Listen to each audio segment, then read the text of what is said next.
Ano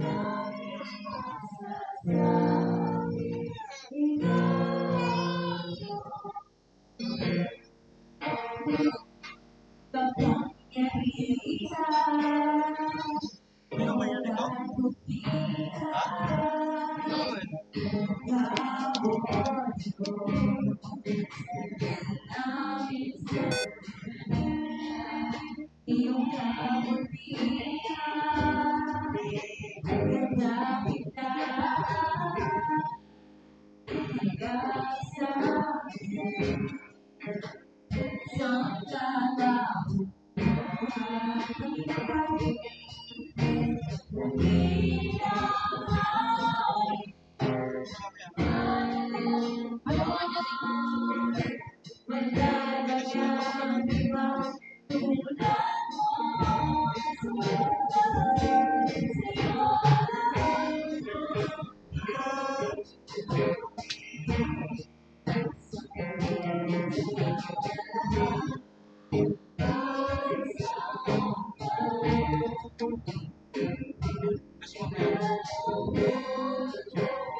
Sabi.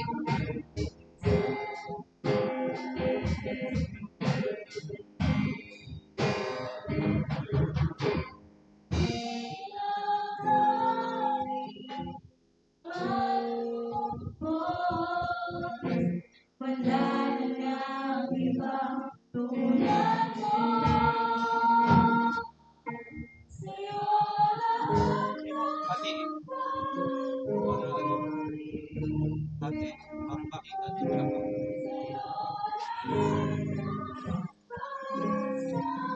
Mamaya.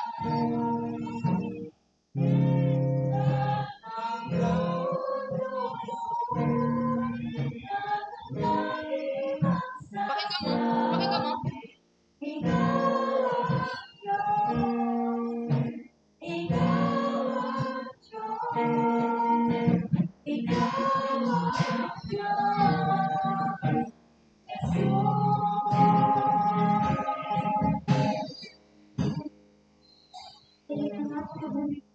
Sa araw-araw, gawin ang hinihinga sa lahat, Panginoon. Hindi mo kami pinapabayaan. Despite of every circumstances, mapasubok dahil sa kalamitan, Panginoon. Patuloy ka ng paparanas ng pag-ibig, pagmamahal sa aming Panginoon. Kaya ang patuloy namin binabalik ang sa pangalan na lamang.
tuloy na pasapat.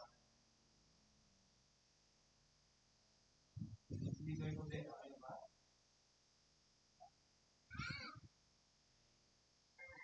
Kaya,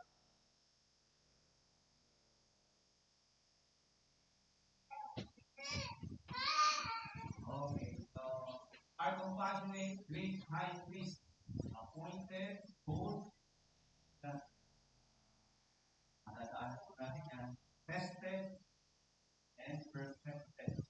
Ating awain, pakita, mataas na tayo sa sacerdote, paris yan, high priest, mataas na rango during the time of time, or so,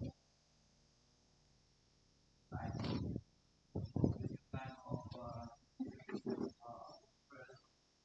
also worship God Almighty. Time promise na tayo ng Panginoon. He knows the piece of the thing. Nais kong magsimula sa isang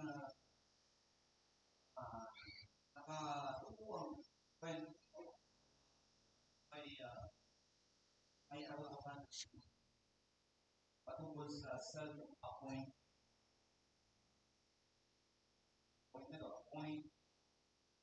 pastor or leader na lang na nagsabi sa kanyang pastor,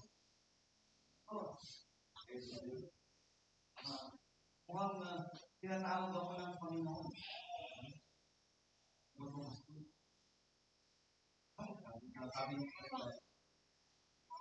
Sabi ng pastor, ano ba? Bakit ano bang nangyari? Kwento ng pag-video tinatawag. Kasi po, sabi ng nanay ko, magaling daw po akong mangaral. Kasi, during time na pinapangaralan ko yung kapatid ko ang babata sa akin. At pinapagalitan ko siya. Eh sabi na nanay ko, ang galing mo mangaral at pagalitan mo ng kapatid mo. So, by means of that, yun ang kwento niya. Parang kwento ng nanay na magaling siya mangaral o magsabi o kasabihan ng kanyang kawawa ng kapatid. Kaya ang tugon ng pastor, alam mo anak o bro, hindi ko aling yan, Lord. Yan ay conflict resolution cabinet. Sometimes, may mga ganyan, no? Nag-after maging leader, maging pastor, for self-appointment at maling pagkaunawa sa pagtawag at nakalimutan ang tumatawag ay ang Panginoon. Pag nagdumagamit siya ng mga sitwasyon, pero the mere fact, still God calls. At hindi sa ganong paraan. At sometimes na sa panahon o paraan na hindi mo ginugusto. Ganun po ang Panginoon. Kaya yung sometimes yung weaknesses natin, God uses that. God uses that so that His power will be exalted. Yun po yun. So yung mga ganyan, no?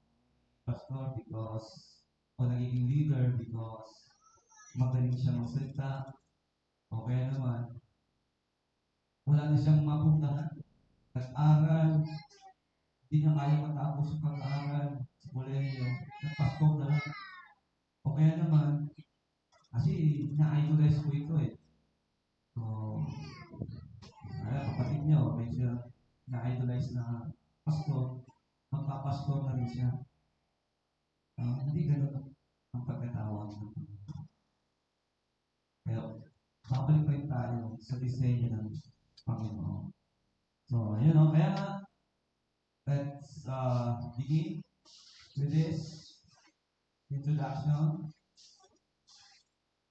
Paki-click. Ang hirap talaga pag walang speaker eh. Paki-try mo ulit, baka gumana. Ang tinesbihan ko gabi. So today we gather under a weighty yet wondrous truth. Mabigat pero mamanghamang ng katotohanan. We do not serve a distant deity of God or a high priest unable to understand. Hindi tayo naglilingkod sa malayong Diyos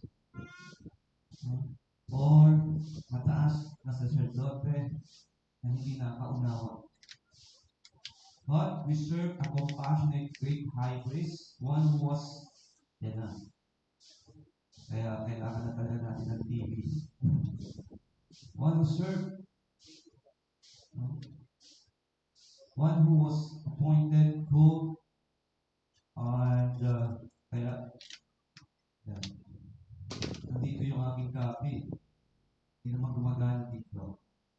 Ano nga, anong galing kay medyo mahirap. Pagka wala tayong manuscript dito.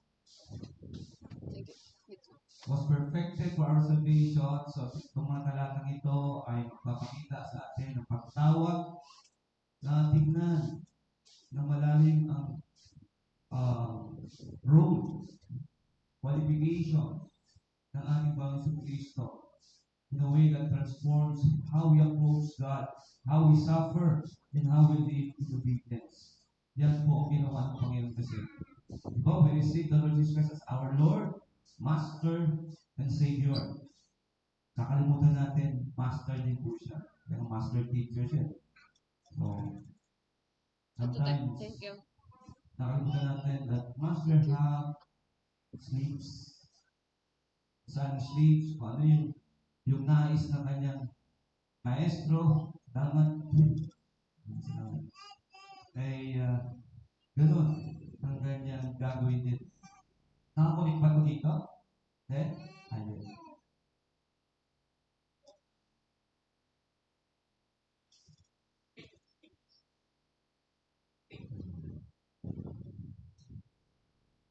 So, kaya aking proposition or thesis or panukala dito. Sa mga talatang ito, Jesus presents as the compassionate great high priest, divinely appointed, tested, and perfected through suffering, and perfected in obedience, so that we may grow. We may grow. Makalapit po tayo sa Diyos. Sabi niya, siya rin po ay lalapit sa atin. With confidence, endure trials with hope, and live in faithful obedience. Tandaan po natin, habang tayo nabubuhay po dito, we're not exempted on these circumstances in life. Thus, we must continue to draw near to Him. Okay? And the questions are, what does it mean that Jesus is our compassionate high priest, great high priest? And why does this matter for us, especially in our prayer life? Sometimes, pagka may problema tayo, mabigat man yan o hindi, lalo mabigat, tapos lalo may kasalanan tayo, hindi tayo malapit sa Panginoon, nahihiya tayo, no? Natural tendency natin. But, God knows all things.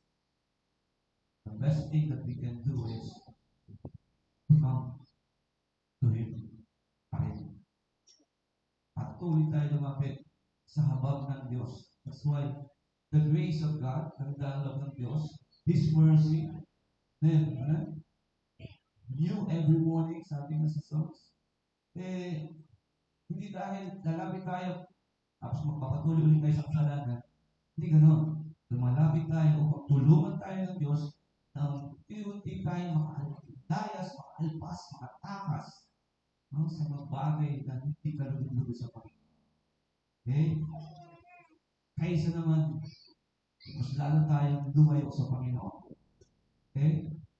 Ang tunay na kay Kristo, sabi nga, hindi nagpapatuloy sa pagkakasala. Tama? Tama.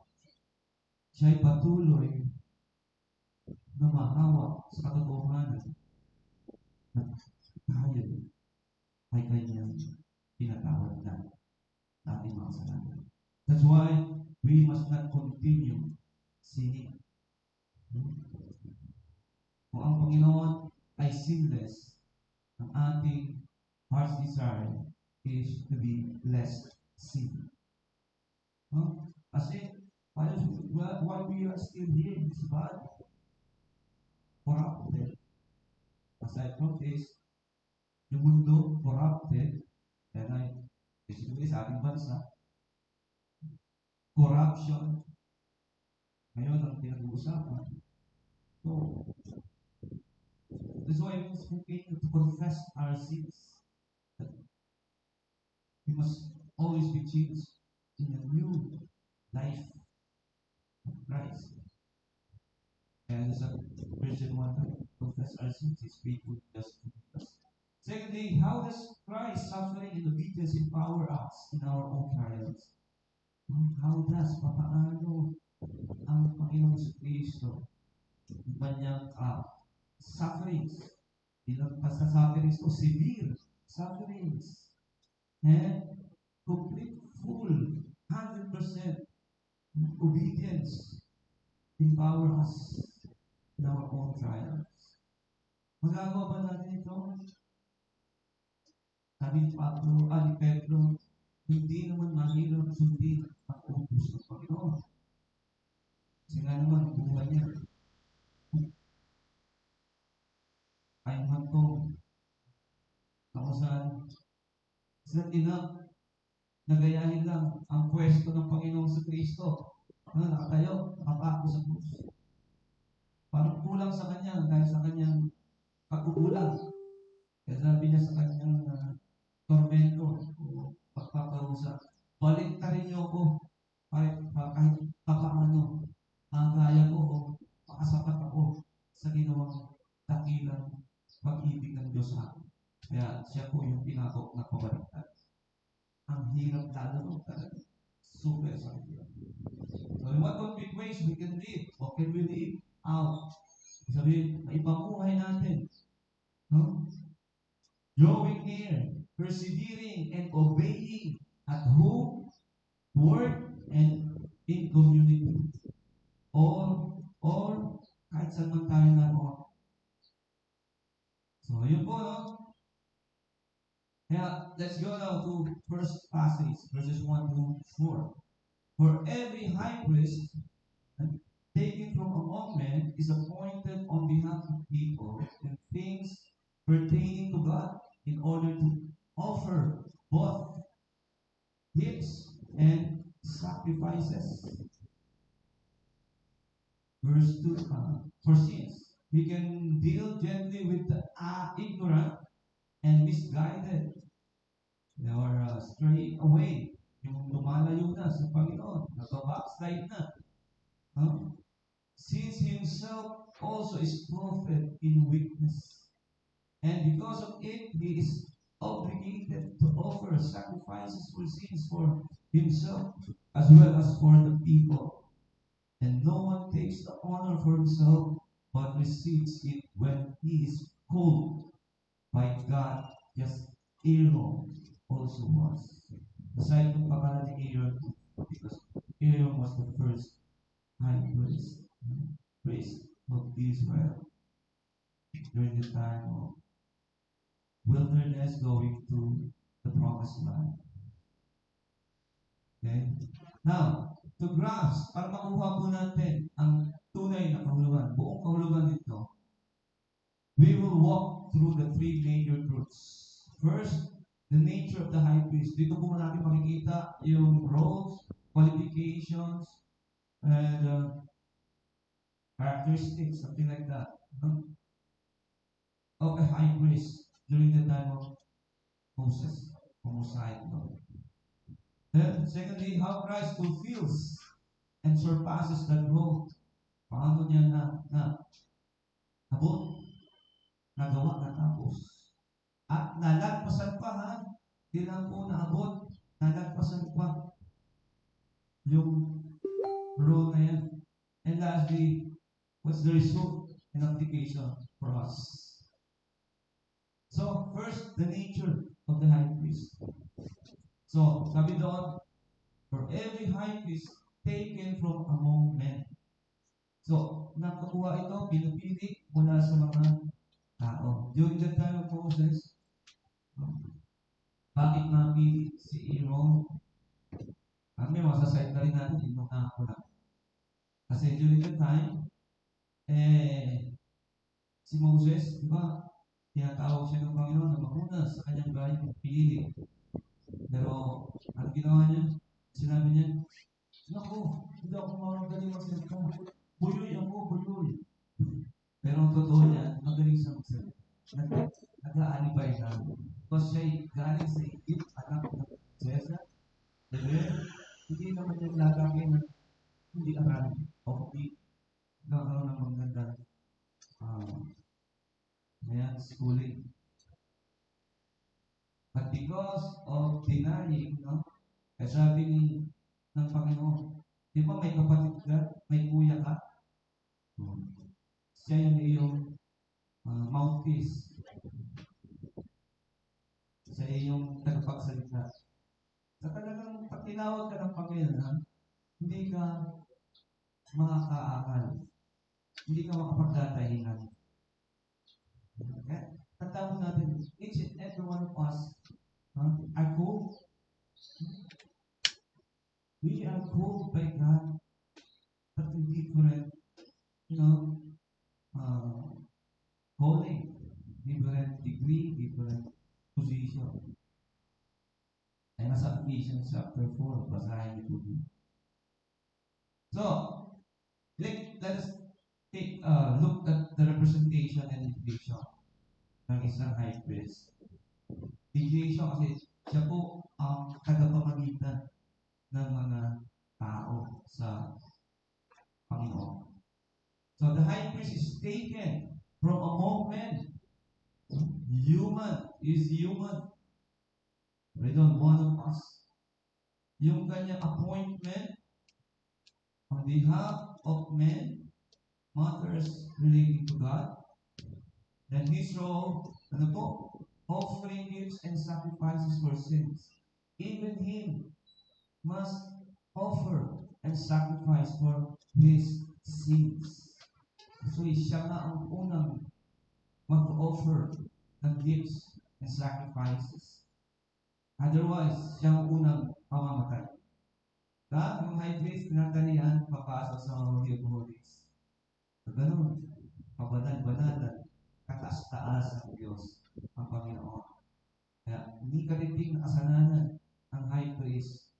Pag pumasok doon, tigo agad. Kaya pag matagal na, si Aaron, so pangalan natin si Aaron kasi ang tagal nang di lumalabas. Galing-galing mo nga kayo tali.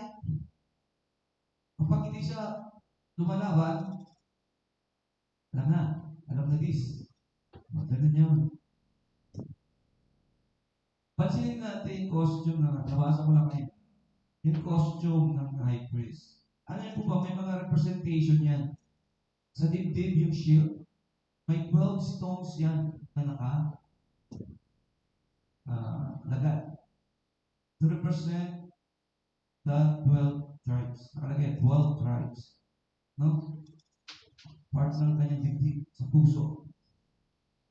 Representing his heart towards the people of Israel. And then at his shoulders, the 12 tribes, namely, yung mga pangalan ng mga tribo. Reuben,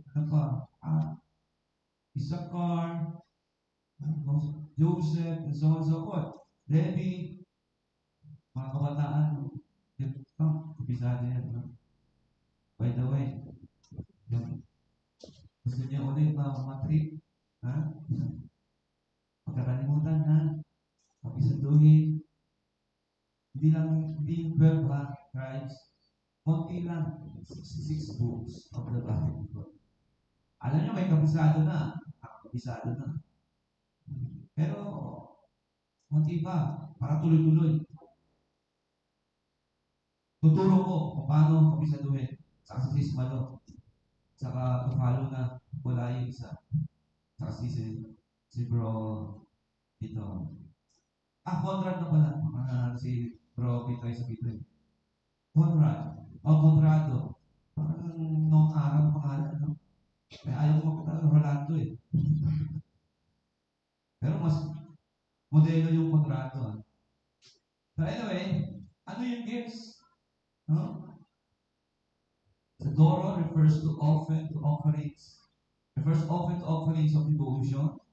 And Dusha, sacrifices, refers to atonement offerings. Ah. So ayan po, no? May ginamit sa Hebrew words. Hebrew words. So, theologically, we need a mediator. Theologically, we need a mediator because sin separates us from God. The high priest, siya yung nagbibigay ng tulay sa atin mula sa God, between God and man. That's the role of our Lord Jesus Christ. After his death and resurrection, and he ascended and seated at the right throne of God. Not for his own sake, but for the people. And next is, ano po ang ating tugon sa bagay na ito?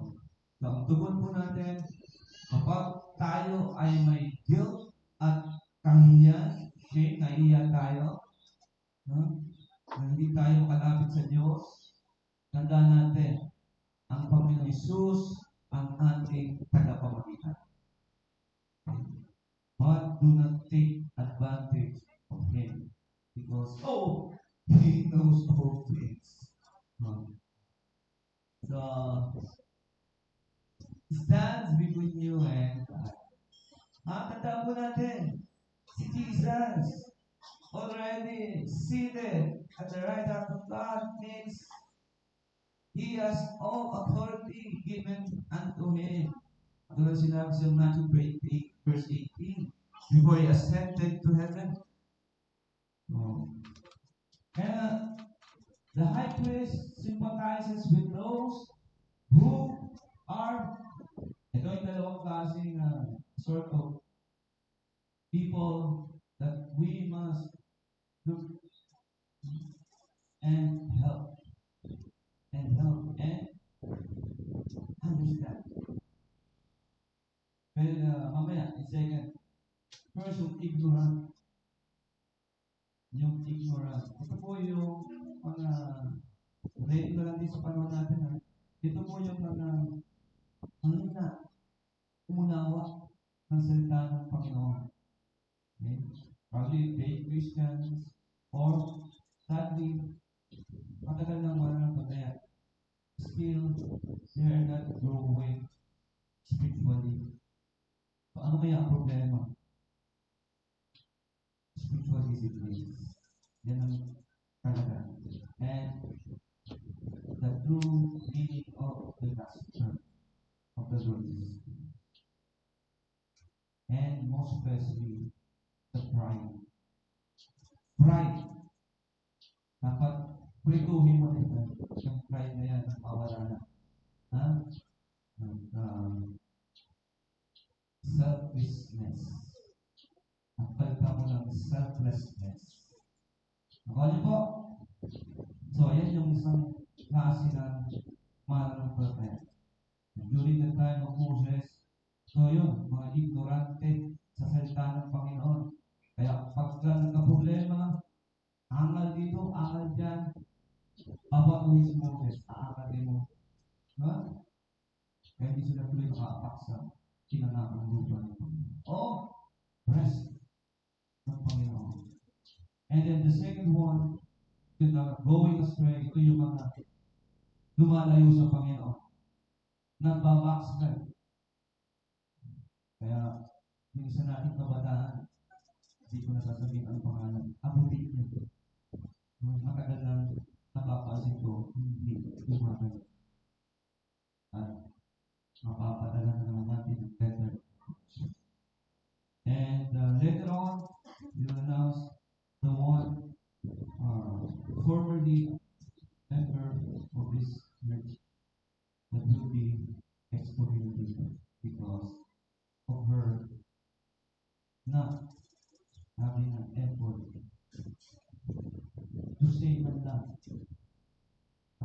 o iswini o sino man dati coordinator. Pasensya na. Kaya naman, attend na lang sa July. Walang ganun. 9 months na more than. But praise be to God, with the other one. No? Umattend na ako. Kasi doon makikita ang may talaga ito. Ito ang Panginoon talaga nakakakita. At dito yung makikita ang pagsasala ng Panginoon sa kanyang iglesia. Kaya, kasi kailangan natin proteksyonan ang integridad ng LDFC. Kasi kapag may ginawa ng hindi karugod-lugod ang miyembro ng katulad din niya, palayo sa tao, ayaw pa rin ako. At sasabihin ng ibang mga tao, di ba miyembro niya? Kung ang sabi natin, pag siya'y natiwala na, hindi po namin na miyembro. So, hindi masasama ang pangalan tayo sa kanyang maling gawin o gawa. Ganun po yun. That's why DA, disciplinary action, is so essential. So yun po, he must also offer sacrifice for himself. So, on the day of atonement, sa Leviticus 16, dito po nila nakatala yung mga offerings na dapat gawin, especially yung atonement. At yung atonement, mag-ahandog tungkol sa pagbabayad ng kasalanan. And then, metaphorically, like a doctor was being a patient, doktor nagkakasakit din na. Pag sila'y nagkakasakit, mas nauunawaan nila ang ilang pasyente sa karamdaman. Ganun din po tayo. Para mga magulang at mga anak. Ako, kami, kapatid, laging binabagit ng nanay namin. Kasi nanay namin, yung tatay namin, so okay, masyadong masalita yun. Nanay talaga, no? Ang magano, no? Laging sabi, parang wala na. Paano na maunawaan nyo kung paano maging magulang o nanay. Sabi, ano ko yung wala. Kahit yung tatay, ganun din. So, tama nga sila. Tama nga sila. Kaya namin naunawaan na wala na sila kung paano maging magulang. Hindi magulang na puso, Ano yung magulang? Magulang sa trabaho, magulang sa... Magulang, parent. Parenting. Parenting. Yung mahilig nyo ang yung mga magulang.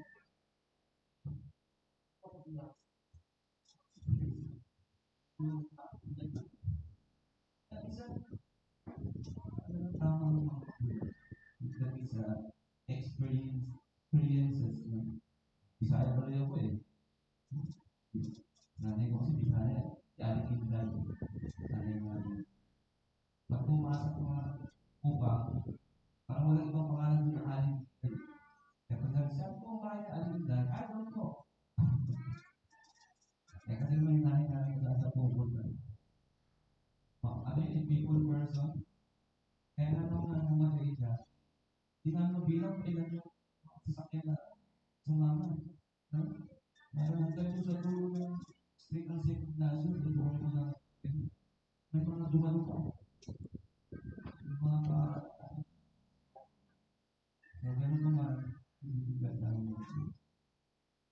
so, true compassion arises from identifying with others' suffering.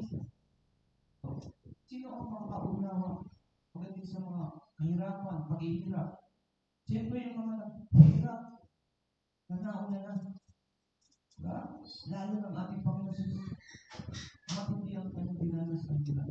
Physically and most especially emotionally.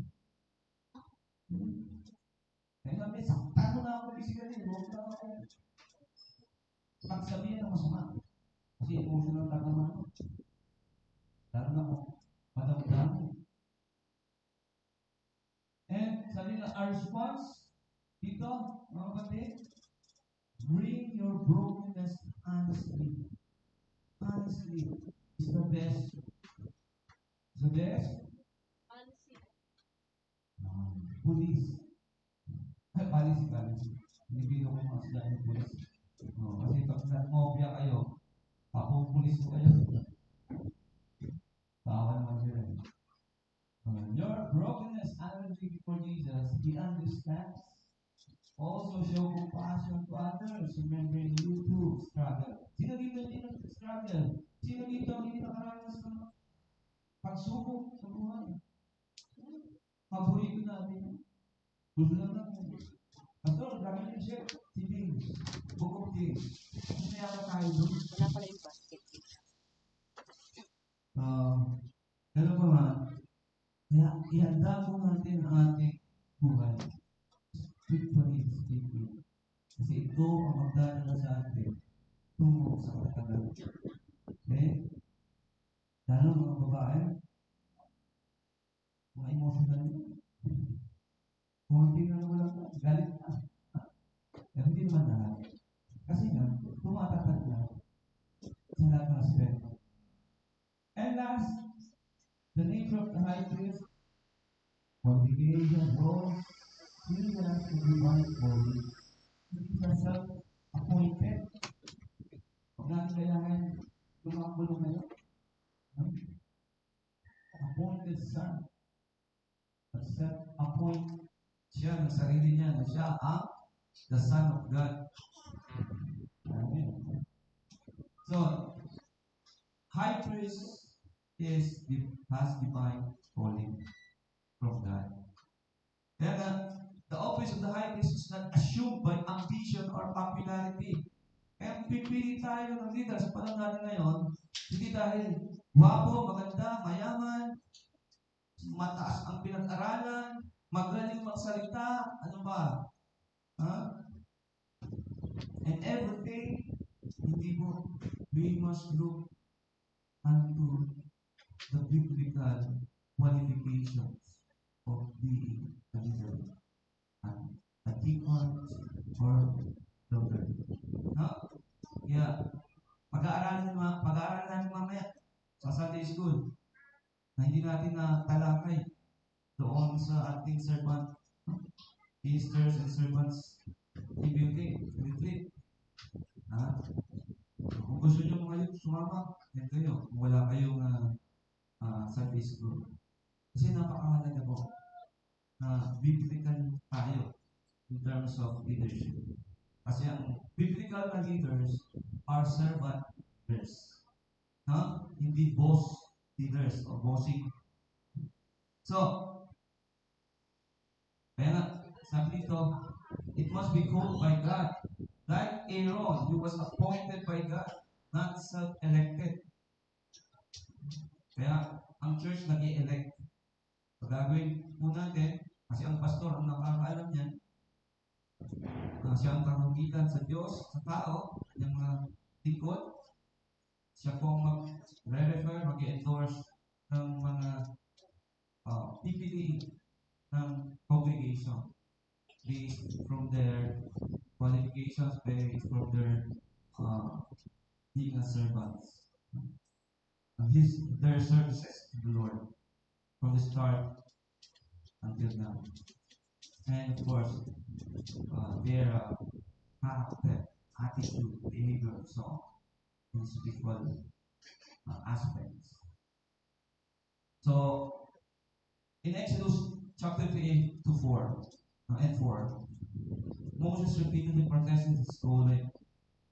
Kaya si Aaron pumasok. Kaya siya tuloy ang naging unang high priest o sacerdote. Historically, judges or rulers in ancient times often received divine or royal commissions. Sa panahon natin ngayon, even now, the judge in the court are commissioned and sworn by authority. Look at recently na dating Justice Secretary Boying Remulla, became ombudsman. So, saan siya sworn? Sa Supreme Court. So, Ang nabigay sa kanya ng authority, ang gobyerno ng Pilipinas to our Supreme Court Justice. Okay? Kasi mas mataas ang kanyang ahawakang posisyon. Ombudsman. Ano ito? Balance ito na ahensya ng ating gobyerno but appointed by the President. Yun lang. No? Sana gabayan siya ng Panginoon. Theologically, authority in God's service must flow from divine appointment, not personal ambition. Not personal ambition. Yes, we can have an ambition to be like that. Kahit ako, during time, kung akong maging manong pantaya, may kitin ako. Song lead, si Kuya na, Aguinaldo, at mas naging pastor din, na ako rin, maging ganito. Pero, hindi ko iyon pinili na maging ganon. Okay? Laging sinabi, ikaw nang bahala, Panginoon. But, praise be to God. Basta, no personal ambition aside from disregarding God's calling. Always based on God's calling, not from your own ambition or calling. Then, what will be our response? Mga kapatid, if you sense a calling, pastor, teacher, minister, to the ministry, tanungin niyo ang sarili niyo. Is this from God or from my personal ambition and pride? Okay? Is this from God or from my personal ambition and pride? Kasi pag yan ay hindi galing sa Diyos, ikaw lang po ang malululahati dyan. Is that biblical? No. No. God must the one, no? God alone must be the one be glorified. So, secondly, so too, Christ did not glorify himself in becoming a high priest, but it was he who said to him, "You are my son, today I have fathered you." So yung salita niya, kanyang ama. Hangit. Just as he also says in another passage, "You are a priest forever, according to the order of Melchizedek." Aside yung pangalan ng King of Salem. In the days of his new humanity, he offered up both prayers and pleas with loud crying and tears to the one able to save him from death, and he was heard because of his devout behavior. Devout behavior. Kaya may pertains pa rin talaga sa ugali ang sino mang nais na maglingkod sa Panginoon at lalo na maging tagapanguna. So, now that we understand what a high priest must be, so let us see how Christ fulfills and transcends those requirements. Yan natin. Sino ba si Christ? Christ is the perfect high priest. Yeah, Christ as perfect high priest. Kinumpleto niya, perfecto. Nilagpasan pa niya. So second, so to Christ did not glorify himself becoming a high priest. He was appointed by his Father. Kaya first, makita natin, he is not self-exalting. He is not self-exalting. Matulad ng kwento kanina ng isang binata na siya daw ay tinatawag ng Panginoon, ng pastor. Pero hindi ganon. Siya ay tinatawag ng kanyang nanay. Nanay niya tumatawag. So, Jesus did not appoint himself. He was appointed by the Father. Actually cited in Psalms 2 verse 7. Ayan po yung sinabi din sa iyo. So today I have become your father. You are my son. And also sa baptism ng Panginoon, di ba? From John the Baptist, may tinig na narinig. John the Baptist portrays Jesus Christ. that he is the Son of God. And Christ's authority is rooted in his identity as Son and in divine glory, not self-assertion. Ayan naman yung assertion. Yung scandal sa, flood control project, no? At saka yung sa AGAA, ano ba, pondo ng ating gobyerno na gumagawa ng batas sa pondo throughout the year, nag-i-insert ng mga hindi alam ng iba. Madalang din, yan. Si Kristo po ay hindi siya nagsariling nag-self-appoint. Siya ay na-point at tinawag ng Hindi siya pupunta sa lupa kung isip. Alam yun, no? Bakit siya pupunta? Kung magsasabi niya, ako lang ito. No? Walang ibang nagsubo sa akin. Pero lagi siya sabi, hindi sa ganang sarili na sa akin. Hindi sa ganang sarili ko lang gumagawa. Hindi sa nag-upo sa akin. Diba? Pag binasa niya yung gospel books, bakit gano'n siya sabi ng Panginoong Jesus? Wala siya sinabi, ako lang ito na gumagawa, hindi ang aking ama. So, what will be our response? When you follow Christ, you follow one whose authority is legitimate, legit, and trustworthy. Okay? So Matthew 20:18, all authority is given unto me by the Father. Bago mag-19, the Great Commission. That's why you are mandated of the authority of God through Christ.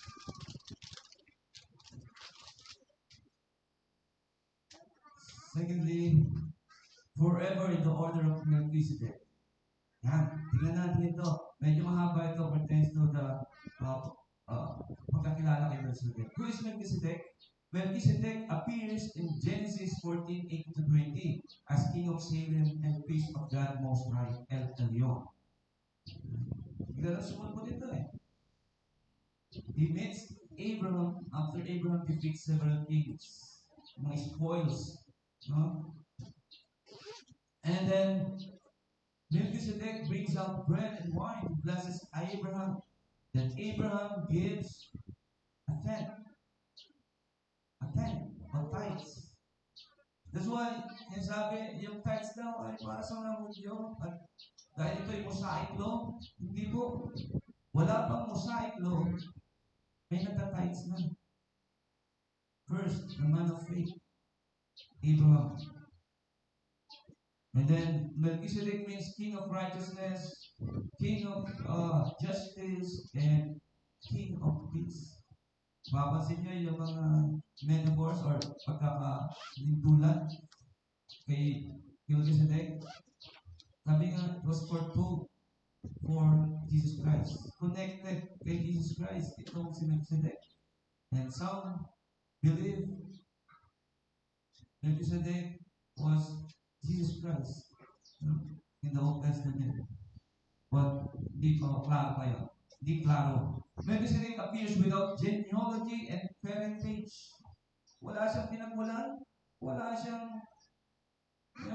yung namatay siya, hindi ka sana napunta ka ni Bangkal. Walang kwento katulad doon.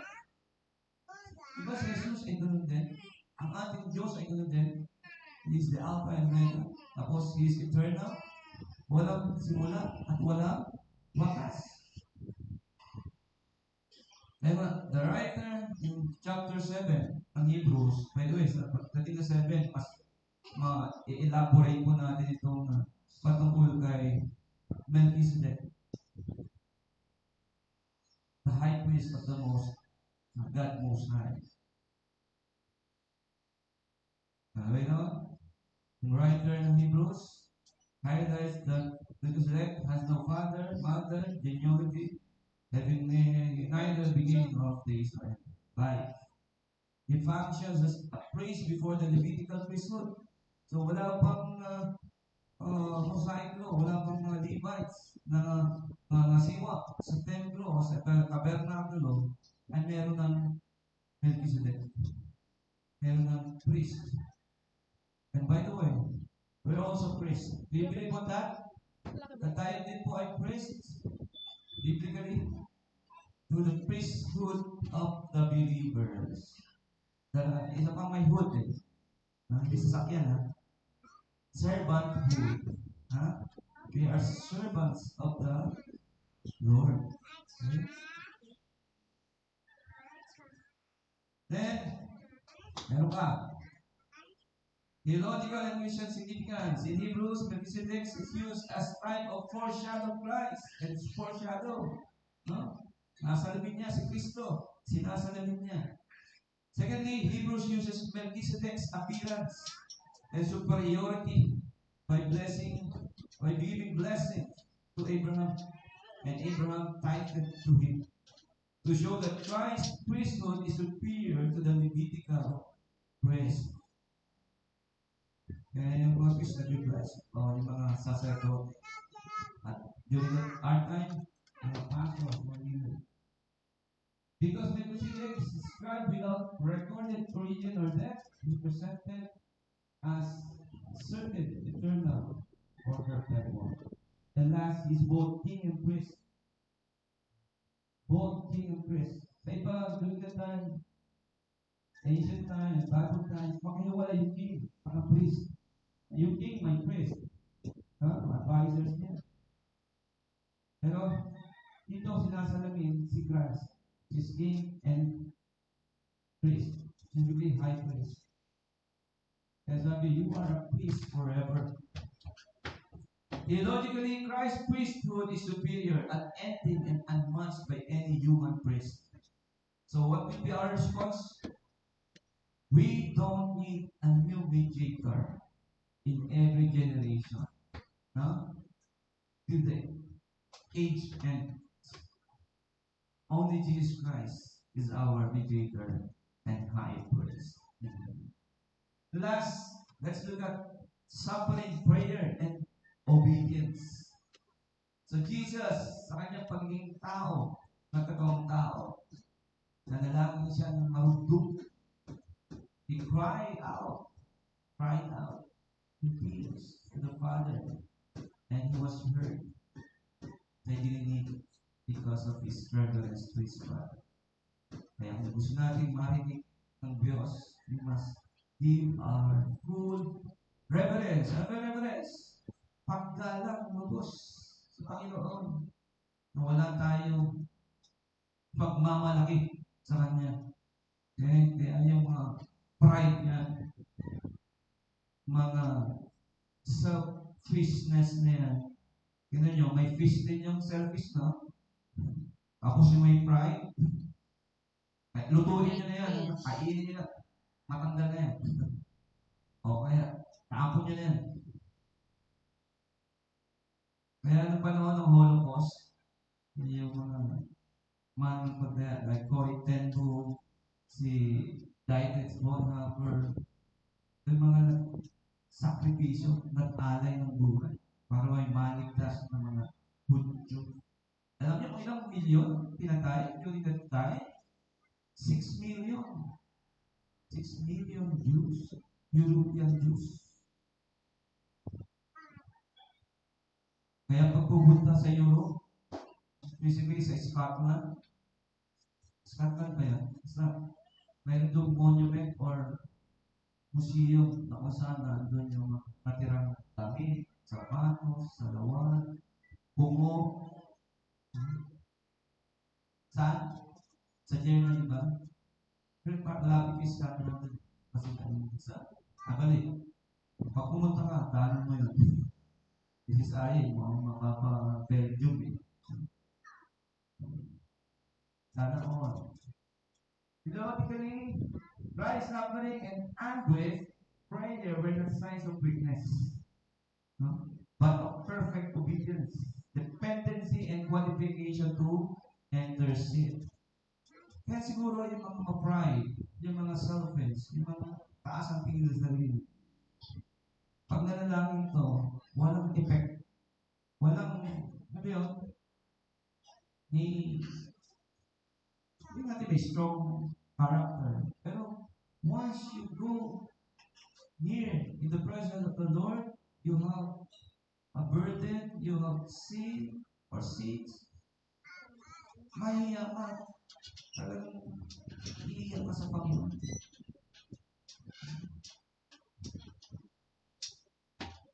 So, ganun pa man.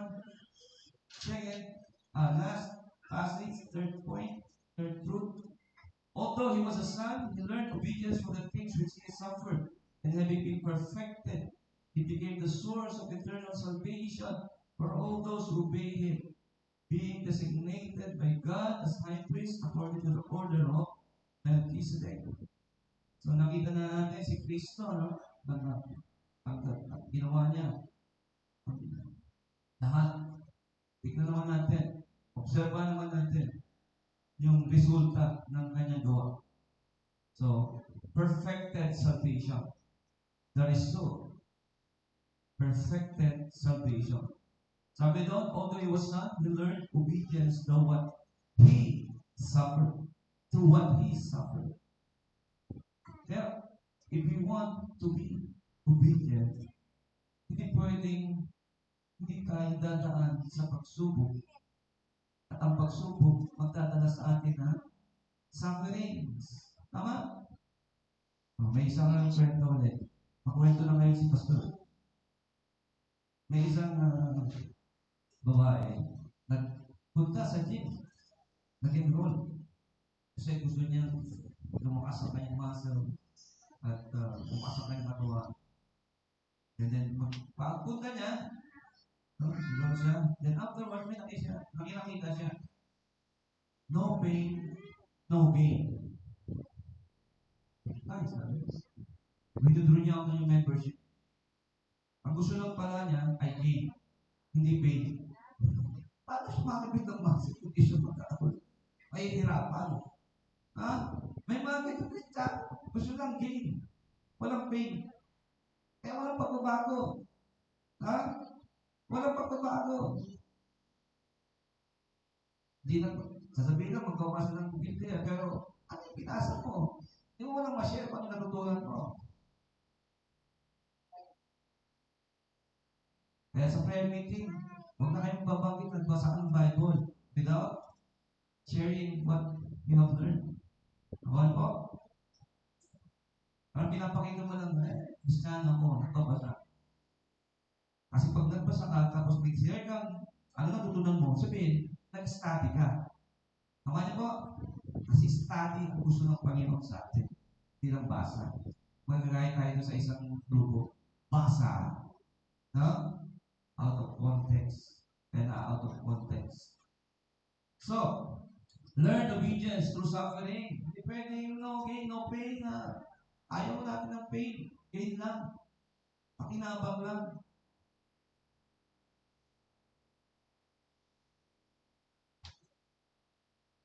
As sabi sa Philippians 2:8, he humbled himself by becoming obedient to death, even death on the cross. Bakit sinabi even death on the cross? Kasi pinapa ako sa cross, worst criminal. Hindi naman siya worst criminal.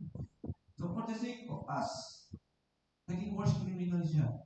So, kaya yung tunay ng mananampalataya, talagang pag tumawag sa Panginoon, hiyak-hiya.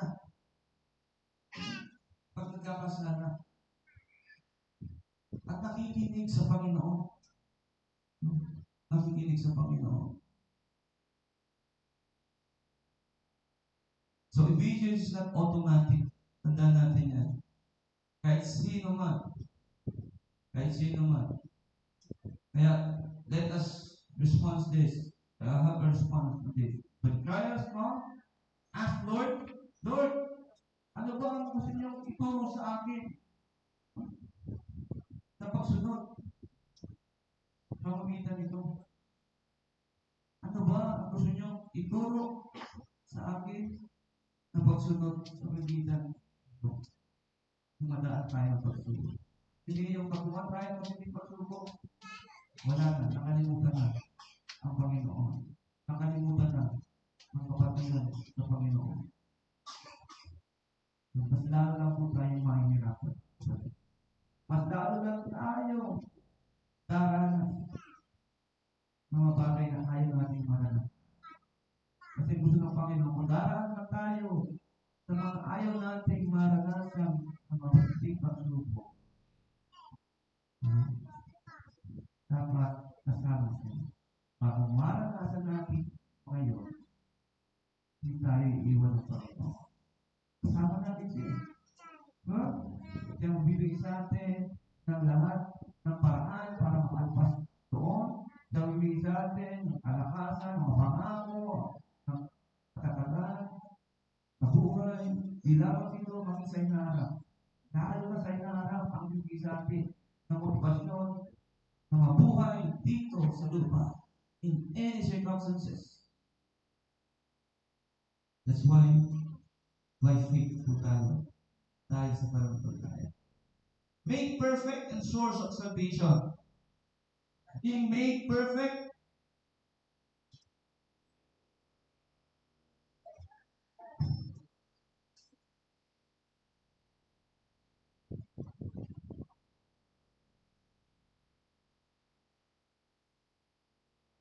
anyway, made complete, qualified through suffering.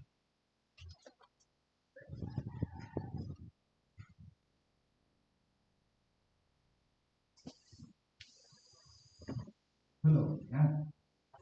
Marami tayo may.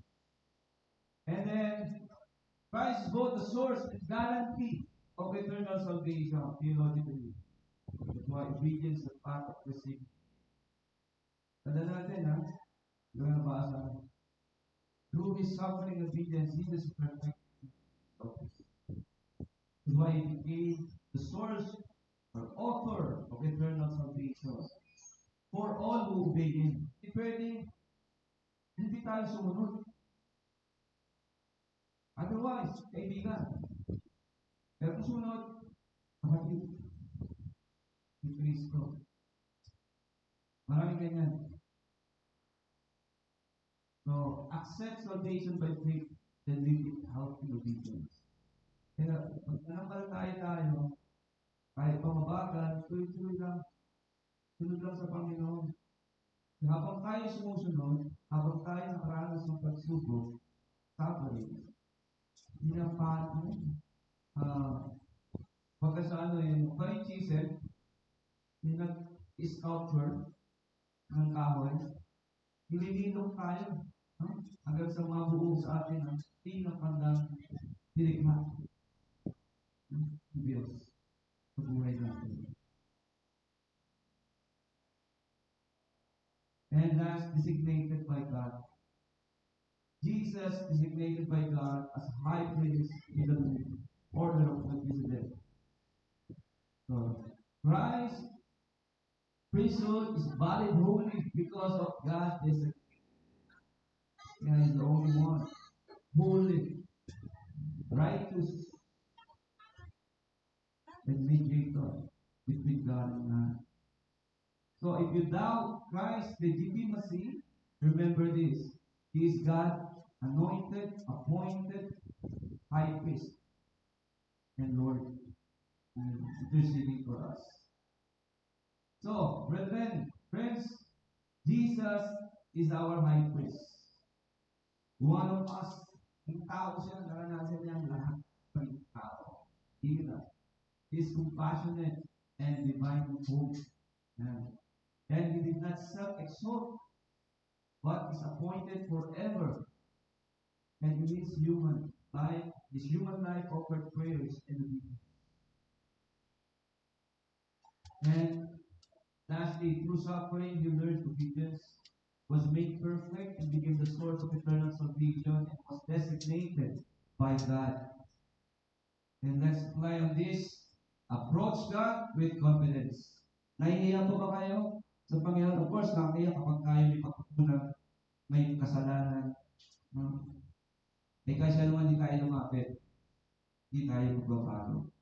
hindi natin nanonotice na holy and righteous and merciful, gracious ang Lord sa atin. Matutunan tayo sa iba na nawala na. Pag mas buhay pa sila, hindi na kamatayan, nawala sa Panginoon. And then, see, suffering as pathway to growth. Tingnan natin na ito, ang daan, itong paghihirap na ito, patungo sa paglago, lalo sa Panginoon. Kaya huwag tayong bumitaw. Huwag tayong mawawala sa presensya ng Panginoon. Through the gatherings of His believers, His children, to the church.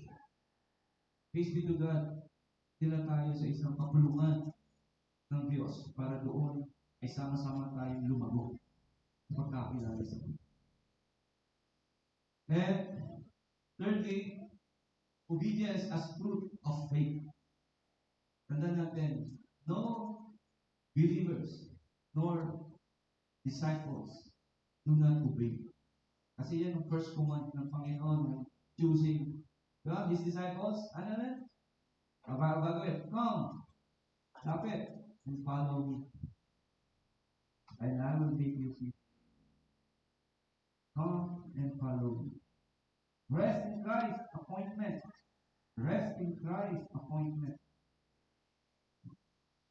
When doubt and insecurity often stem from performance and fighting for Christ. And final challenge, when you truly believe for high priest, is sympathetic, divine appointed, perfect in obedience. It's enough that you would approach Him boldly, persevere in trial, and obey Him in the small matters of life. Handa natin mga kapatid, may we not stagnate, hindi man lang nag-level up. Stagnant na at spiritual infancy, may we grow into maturity, walking with our compassionate eyes. Kasi pagdating po sa chapter 6, ito na yung resulta ng mga stagnant professing Christian. Pati doon, huwag nang manatili maging big Christian. Go unto the maturity towards Christ. So we are designed by God to be mature, so that we will be used mightily for the glory of God. Let us pray. Heavenly Father, we thank you, O God, for the blessing of yours, that you have taught us. Help us, O Lord,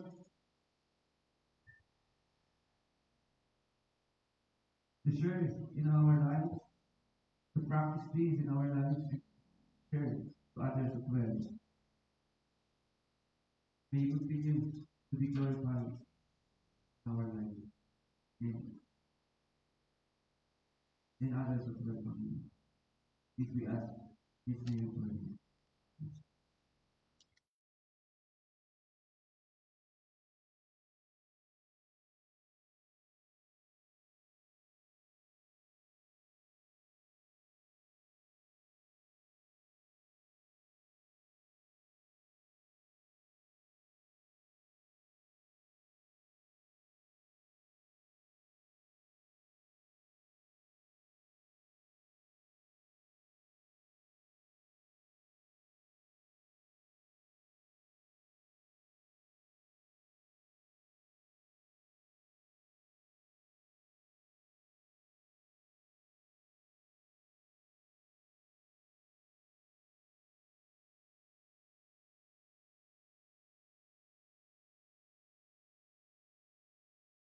Ang pag-alay ng ating sarili, ang tunay na pagsamba natin sa Panginoon. So, hindi tinitignan ng Panginoon kung malaki ang binibigay natin o maliit.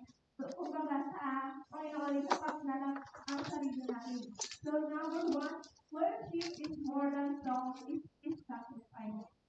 It is sacrifice. So, ang pagsamba natin, higit pa sa awit, ito ay sakripisyo na sakripisyo tayo para sa Panginoon. Ang buhay pa natin, di ba, bilang sakripisyo na natin sa Panginoon at yung oras. So number two, our giving expresses our love to God. So, pagbibigay, ano ba binibigay natin sa Panginoon? Pagsamba, pagsalamat. So, ang ating pagbibigay ay papakita na ating pag-ibig sa Diyos. So, number 3, generosity reflects God's heart. Sabi nga sa John 3:6, God gave His Son. So, di ba binigay niya ang kanya kahit sa isang anak para sa atin. So, ang ating sarili na din ang kaya natin ibigay para sa Panginoon at siyempre sa ating kapwa. Ito ay sumasalamin sa puso ng Diyos. Kaya bilang application, every peso you give today is not just money. It is worship to God who gave you life. Ang bawat piso na binibigyan natin hindi lang basta pera, kundi pagbibigay ito na pagsamba sa Diyos na nagbibigay sa atin ng buhay. At bilang pag-iikaya sa bawat isa, hayaan ang iyong handog ngayon ay maging itong awit ng pagsamba sa Diyos. Kaya ito ko.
Panginoon, maraming salamat muli sa pagkakataon na ito na kami Panginoon ay nakapagpasayo ng aming handog.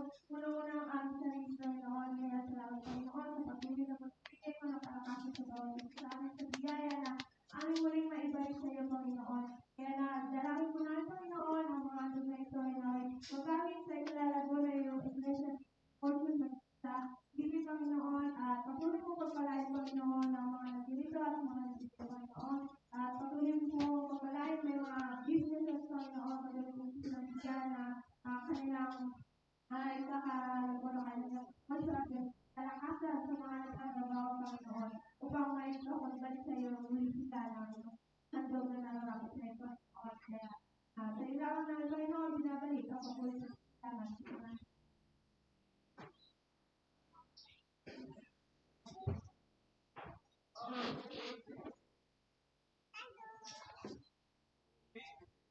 Oh, hindi ma-edit eh. Hindi ko ma-edit. Pero sa OBS, edited na. Ayun po,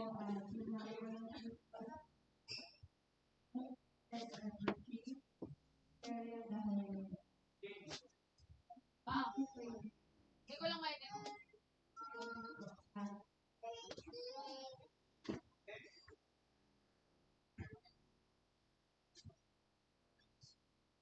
Attendance po ng worship service, adult po ay 26, 512. Sabit po naman po ng October 5. Ay, wala ko pala. So, prayer meeting October 9, ay ang adult ay 16, children ay 16.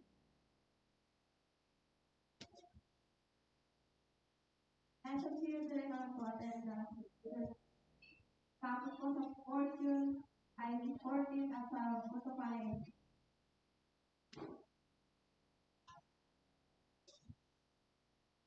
Attendance naman po sa Mother's Day, sa Puerto Prices at sa 16 naman po ay this can be used for us 1 p.m. no ay time. So the prayer meeting po sa October 16, 13 start Thursday to 9 p.m. Ang presider po ay ako at ang devotion namin and worship presider naman po sa October 19 ay si Brother Colorado. October 19, 2025 as is a morning sacrifice.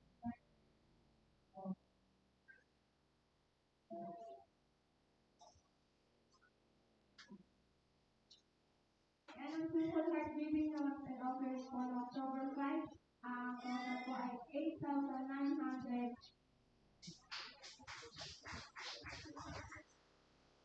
At ang mga pwede namin na buhay every Saturday, 5 to 30 to 6 for society. Tuloy po, patuloy na papasalamat sa Ministry ng District para sa the Ministry of District. Yun nga, patuloy tayo papasyal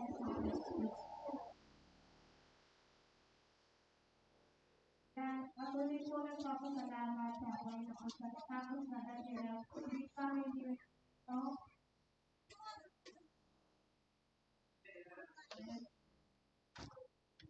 Ayong adult din. Ano po pala ito? Dahil po kami nilipid sa December 29, 30. Ang adult po ay 600 ang children. By 8 to 12, po ay elementary pa po yung children of 800. Tapos yung adult and youth ay 500 kung wala ang trabaho. Yung 24 to 7 naman ay 200. Nagpapak na natin sa kaya sa mga gustong mamulog na. Ay, kung natapos ko na sa pagkakit.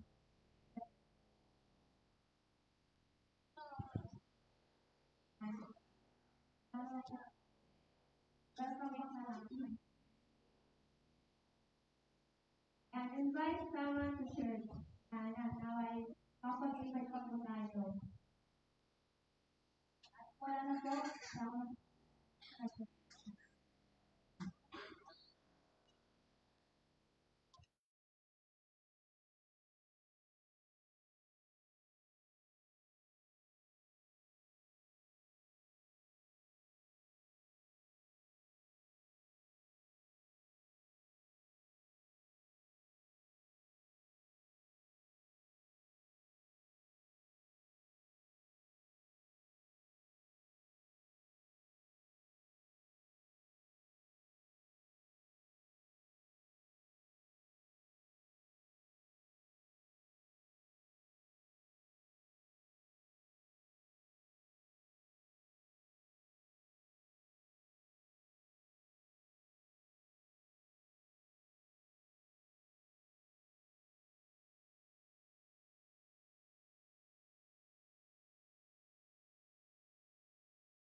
Bigyan siya patuloy ng buhay, kalakasan,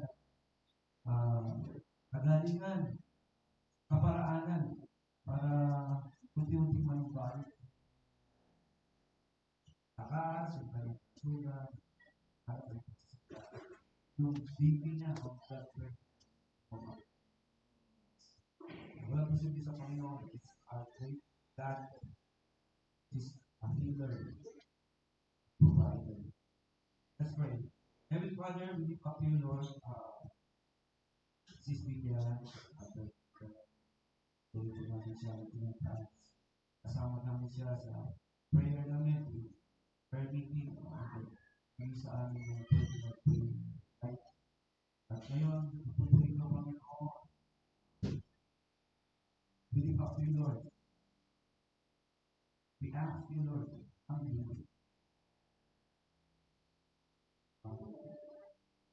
By your grace and mercy, and provision, may you continue to help her, Lord, and this family na po ay humigit, Panginoon, sa kanyang kalagayan, physical, kanyang kalusugan.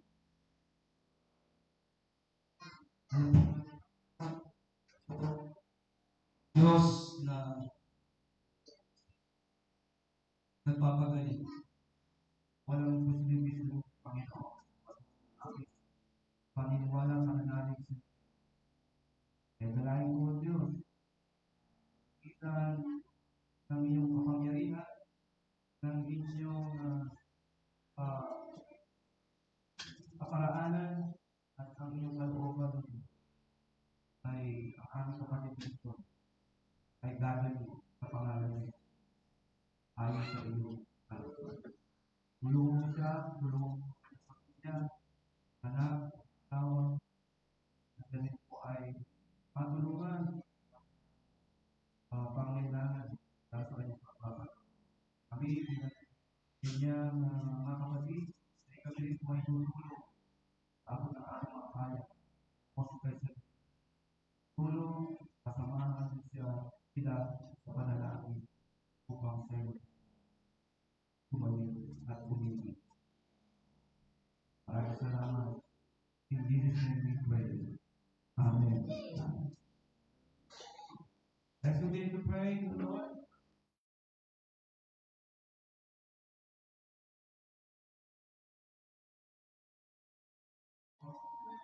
Panalangin at dalahin ko, Diyos, patuloy mong tugunin ang aming mga kahilingan at pagsama. Inatas po namin ang aming bansa sa issue ng korupsyon, mga kapiwalian, at kaguluhan na rin. Gulo dito.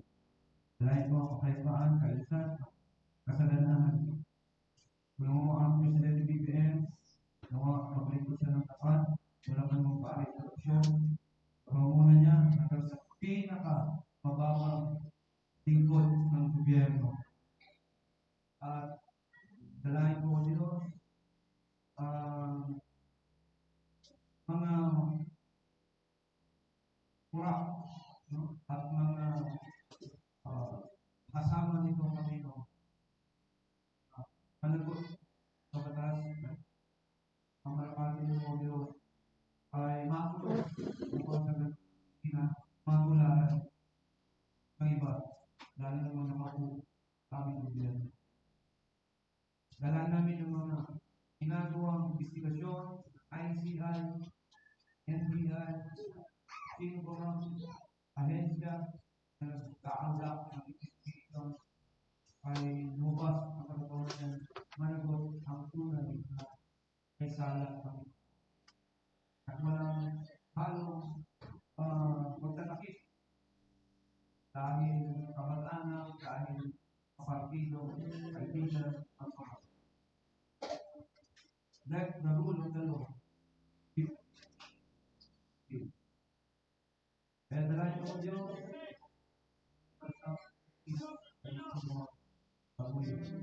lagi po, ang inatas ang nangyayari doon, no? At nung magkakapunta nito Panginoon, magkakapat. At lagi namin ang mga naapektuhan nito, mga nasawi, minasawi ko siyempre ng pamilya, at hinahin mo, at tuwing mo, Panginoon, comfort them, Lord. Help them, O Lord, to our government assistance. Sila yung makaka-recover at mga sa atin. At yung mga traumatic experiences na nawa, paano naman at mabago mo ulit. Kaganayin ko, Diyos, ang nawa, hindi na po mangyari itong kalalakas ng umangarapan natin. Lalo na itong sa mga the big ones dito sa Metro Manila. Lord, base sa tansya ng aming ahensya na handle na ito, Director of Tourism, kung saan thousands of death, casualties ang mangyayari. And then, aside from that, mga injuries, mga property, and so on so forth. That's truly devastating kapag tubos nangyari ito. Alam namin, Panginoon, na walang instrumento na nakadetect ng kailan, anong oras dito. Dahil kayo po talaga ang mahawak na tubos ng lahat. Kaya sa kayo, kami lumalapit sa inyo. You are the God that controls everything. And we ask and we humbly before you, O God, na magpunawa ay tulugan. Ang labinguan mo, lindon na ito na inaabangan. Gawa, hindi mangyari, Panginoon. Gawa, dalangin namin mo yung talagang mangyari man tayo sa iyong papahitika. Take us safe, Lord. Each and every one of us, O Lord, be safe, Lord. Saan walang sinuman makahamok sa atin. Sudah. At tayo namin pinagkakatiwala ang pangyayari magaganap sa hinahanap. O kayo po. Diyos, ng hapon kayo na pagpakinan. Maraming salamat. Uli namin si Ataas, ang iyong faith, ganyan tungo sa iyong kalooban at layunin. Bulong mo ang aming mga different ministries and ministers, coordinators, at iyong paglingkod. Pag-ubas ang aming matungkuli, ang iyong pagkatawa, upang sa iyong madagdag ko kaming tapat natin. At lahat ng membro dito, ito na lang naglilig ko sa iyo. Kalahin ko, Diyos, bawat kami represented today ay tulong pagpalain natin ang mga tatrabaho, negosyo, ang may calendar skills, nilalako,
Let's go, our love releaser.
Ah, tapos na ba eh?